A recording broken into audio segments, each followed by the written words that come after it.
Hey everyone, welcome to Youth Bombs. I'm Craig, I'm Holden. I am Coleman. and we're the voice of young conservatives in Alachua County. Recently, Tucker Carlson visited Jacksonville, Florida. What can you tell us about that? Okay, well, so I went there live in Jacksonville yesterday, which was Saturday. And the event was Tucker Carlson interviewing Donald Trump Jr. And this was I think they originally had 16 stops, but one of them had to close because, well, Hurricane Helene. Let's see, it was a hoot, as my grandma would say. There's all sorts of fun outfits. Like I wore a jellyfish shirt, which was pretty cool. But then people had even a bunch of like Trump fight back shirts. You had like one dude with a Hawaiian shirt, but it was just Tucker Carlson's face, like just looking like the signature confused look. And then cool hats and America, merchandise. So yeah, it was a lot of fun. And then finally got to Tucker after an hour. And then Tucker did a 30-minute monologue where he, dunked on the Cheneys, talked about, I think one of the things that he noted I think was, noteworthy, maybe you guys could address this, that he kind of went philosophical for a moment. He's talking about how both good and evil are unnatural in a way. Because one instance where I think the topic came up was like, oh, if you just watch the media, for instance, Fox News, any mainstream media, even like conservative, alternative media, you get the impression that America is much more divided and like hateful towards each other than it actually is. But then part of like why he's going on the tour is like partly because it's not censored, partly just because he actually just wants to see the nation that is his. And then his main takeaway was like, well, actually, Americans are pretty just normal dudes hanging out, talking to each other, being nice. So what are your thoughts on that? Like the disconnect between representations of America versus America in reality? Yeah, it's interesting because you see on X/Twitter people going at it, fighting each other, calling each other names, being rude all the time. But when disaster strikes, we also see the best of America and Americans helping one another and working to better their neighbors. So I think you've got some solid division, but you also have the chance to unite the country and help people around you. What do you think, Holden? Well, when a disaster happens, like you said, you could go back to 9/11. I think Bush's approval rating skyrocketed at 90%. Yeah. So I think it's definitely possible to happen, but I think America was a much different America 23 years ago than it is now. So, I mean, I still think it's divided, very much divided. But do you see that like in your everyday life, or is it, or what makes you informed? What informs that take of yours? I talk to a lot of people about politics. Okay. And I see the just drastic differences of I think the MAGA crowd versus I'd say just the other people. There's a quite large contrast between. Okay. Yeah. And I was talking to one of my friends who I went with there. He was commenting on this is his take, not mine, but he sees it as a matter of, all this political division that we see in America now. I was like, it was a response to Trump, basically. And I was like, he attributed the division to Trump. He attributed the Republican losses to Trump. It was like, I was like, wow, dude. Eventually, I just got to the point where I just straight up asked him, like, do you think he's the Antichrist? And it's like, well, no, because he's attributing so much of the faults and the radicalization of now the left to him as a reactionary force. So some of it is true, but I don't think I just don't see Trump has that much explanatory power to the state of the world. Maybe he does, but whatever. That's really besides the point. But I guess Holden, I ask you maybe, I would say like differences in political opinion is fine, but I think what characterizes the divided America, not so much like opinion, but it's more so like an ability to like exchange in like respectful thought for discourse. Sure. With it, like, do you see that like people in a bit unable to relate to each other or a discourse in that way? I think it's tribal. Do you think it's tribal? Yeah, Okay, I just think it's my tribe versus your tribe. Yeah, and if you're not, if you're, I think for MAGA, it's if you're not with me, you're my enemy, and then for everybody else, it's I hate MAGA, and then you've got a few independents in between. So I think it's just tribal behavior. Okay, so I think that right, and I won't delve too deeply on that. I wanted to get to the other things that was talked about. So the next thing, once Don Jr. got on the scene, one thing I thought that was interesting was, I mean, Tucker's funny. First of all, he was hilarious. But I'll just stick to the subject matter. Don Jr. comes on the scene. Tucker opens by calling him like one of the smartest voices, as to someone who has their finger on the pulse to the base in which the MAGA movement is trying to appeal to. That's what he said, in paraphrasing. And then once he actually brought him on, the subject matter, I think some of the more profound subjects that were talked about is like, well, gee, what does the actual emotional toll of like, I don't know, being threatened by Iran, having to talk to your like kids about your grandfather like being shot? It's like, yeah, that was heavy to like hear, but does it take ego or bravery or like both to be able to like keep on like fighting in that? Being in a position like no matter how much like opposition you're facing both from domestically and abroad, like what type of man does it take to like stay in that position like within all the threats and what have you? Right. I'd say it takes a lot of bravery because most people would back down, understandably so, after being shot. It's a very scary thing and something no one wants to go through. So with all the pressure and threats on one's life, I couldn't imagine being in President Trump's shoes. That's impossible shoes to fill, I think. He has the bravery necessary to keep going as he continues to do every day. Right. And then another way I could interpret it is like a sort of madness in a sense, like just to be the counter, provide a counter argument. It's like maybe it's not bravery in so much as that it is madness in the sense that once you have this position and then you have like a crowd of people just supporting you. I mean, Trump even admits this himself, where it's like, I wouldn't keep on doing this had I not have my base, right? He admits that his base is like a huge motivating factor for why he continues to do what he does. And I've heard this like talked about, like for instance with like other thought leaders such as Jordan Peterson, where like when you're in that position of power, how do you keep your autonomy or individuality, or do you sort of become like a force of, the collective of the people supporting you? I don't know. Holden, what are your thoughts on this matter? Is it madness or is it bravery that keeps Trump going? I don't know. I mean, it's really hard for me to know exactly what's going through Trump's mind. Yeah. But to me, I think he's interested in fame and power. Yeah.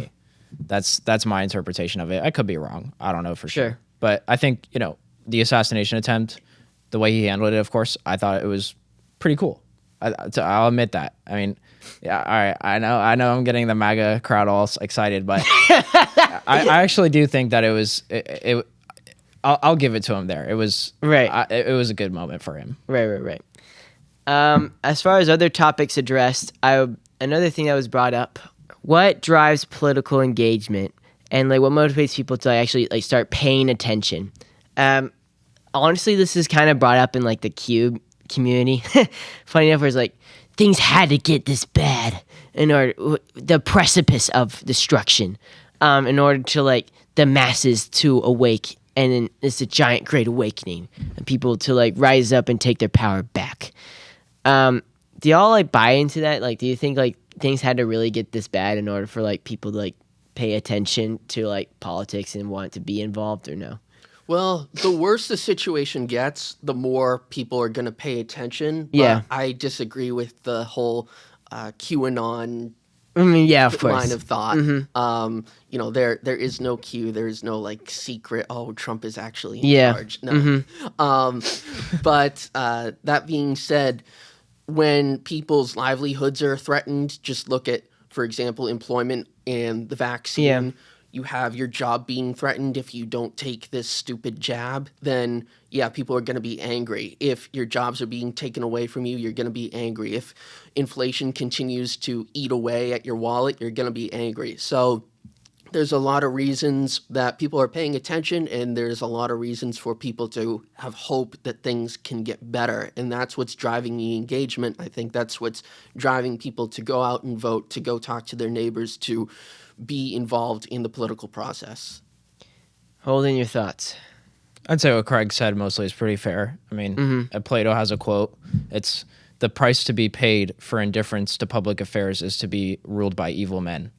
So, and I think there's truth to that. And then they in Argentina, they elected a radical, right? Radical situations called for radical, precautions to take. So I guess, yeah, I wouldn't disagree with much Craig said. Yeah, well, I guess it's a matter of, the counterpoint again I could think of, and you would probably agree with this maybe, Holden, is that, as things get worse, is it like so much, people want to take their own power back? I mean, we see some of that, for instance, as you mentioned, like during COVID, and especially within like the mom revolution, as I think is worthy of calling it, where like parents were trying, primarily the moms were like trying to like get involved in the school boards, run for office for the sake of protecting their kids and like the sanctity of their kids from like bad curriculum. Not so much on like, the ineffectiveness of the curriculum, and then like the radicalization of the curriculum too. But then also just the masking, the vaccines, what have you. But then, and that obviously that manifests in like, I don't know, say for instance, the Moms for America sponsoring the tour of Tucker Carlson. But then you get to what I was bringing up earlier, you get to a point of, if things get it bad, the government's not doing its job, what if you just get like a downward spiral of collapse where people just, instead of wanting to take back their power, they just ask the government to do more, right? It's like, we need more Social Security.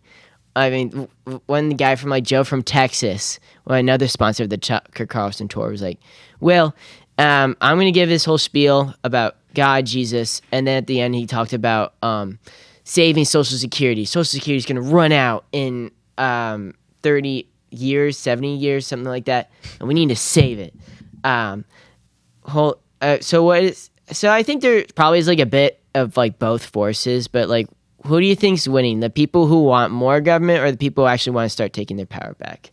Right now, it's the people who want more government. Because there's even Republicans who are like, we need new government programs, we need bigger government, and it's not ideal given the debt situation and the deficit situation that we're in. But I think that there is strong pushback from the MAGA base to limit government spending. I think that a lot of people want to see the government shrink, but of course you're always going to have a huge contingent, especially of people dependent on the government and government contracts and corruption, for government to expand, because that's how they make their money. Holden?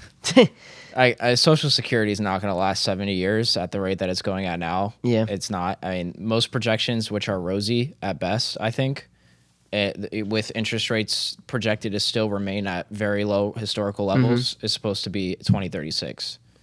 Wow. So even smaller of a time from that I mentioned. Okay. Yeah. I mean, the budget deficits are just going to continue to grow exponentially because the interest on the debt is going to go up exponentially. I mean, we just hit $1 trillion. So, I mean, Republicans are going to continue to vote for more government. There's no candidate that's coming to shrink the government that has any actual plan to legitimately, because the major line items are Social Security, Medicare, Medicaid, interest on the debt, and defense. And they're just not cutting any of those. In fact, it's an increase across the board. So I mean, yeah, I mean, it's just the state of the Republican Party now, which is not different from the Democratic Party, but it is what it is. The other thing, I think we addressed political divide. I think the last thing I'll mention to close off this conversation is like, what do y'all, since Tucker left Fox News, has he improved on his politics, worsened, or do you like the guy? How do you think this tour thing is like effective way to like reach people, or just is it just a grift? What are your thoughts on that? I think it's great. I think it helps him reach people, get his voice out there, be effective, and take his voice straight to the people and be able to hear directly from the people. I think he has more autonomy and more freedom now that he's not controlled by corporate executives at Fox News. He can interview who he wants, talk about what he wants, and focus on what he wants. So while his viewership in general may be somewhat down, given that his platform isn't as readily available, you don't necessarily like turn on Tucker on X because there's 10 million other things, which he's great, but there's a lot going on the internet. Yeah. Whereas Fox News, it's boom, it's there, it's already on TV. Like, you have a natural TV audience that's going to go there. So in some ways, he's reduced his audience share, but also I think he's able to be more effective when he has big major interviews or is able to do tours like this. Holden, what are your thoughts? I'm not a fan of Tucker Carlson. Not a fan? Not a fan. But I don't follow him super closely either. But, I mean, he does his own thing. That's cool. I don't really watch him very much. But Okay, so you're kind of indifferent either way. I mean, he's got a huge platform for sure. Right. Yeah. So, I mean, he's definitely influencing a lot of people. But, yeah, I mean, I generally don't pay attention to the stuff that he talks about. Right. As far as my own thoughts on the matter, I'll say that I say he's gotten bolder with what he said. Some parts, I think, like talking about like aliens underneath the ocean or like questioning evolution is interesting. But yeah, but I think he's gotten funnier, and like I think his points have been besides the other extremes I just mentioned, have been crisper and more fine tuned.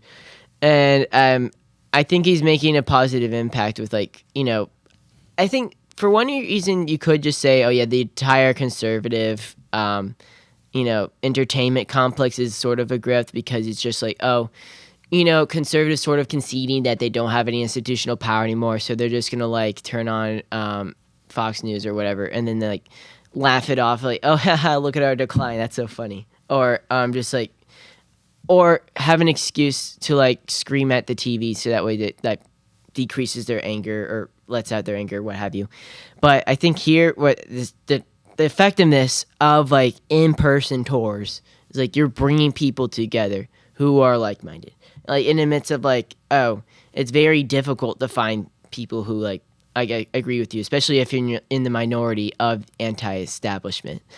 So it brings a sense of camaraderie and hope, really, and I think that's why I like what he did, and I had a blast too. It was a great time. But sadly, his tour is over, so you can't see anymore. But I encourage y'all to still, get involved locally, and maybe try out one of these. If someone's speaking, say for instance, we have Liz Wheeler. That's who it is on campus this week on UF October 3rd. You can see that if you want. YAF is hosting that, and Young Americans for Freedom. But at the end of the day, I think I'll just say thank you all for watching this episode of Youth Bombs. Feel free to like, comment, and share this video with your friends. And you can follow us on YouTube and Rumble.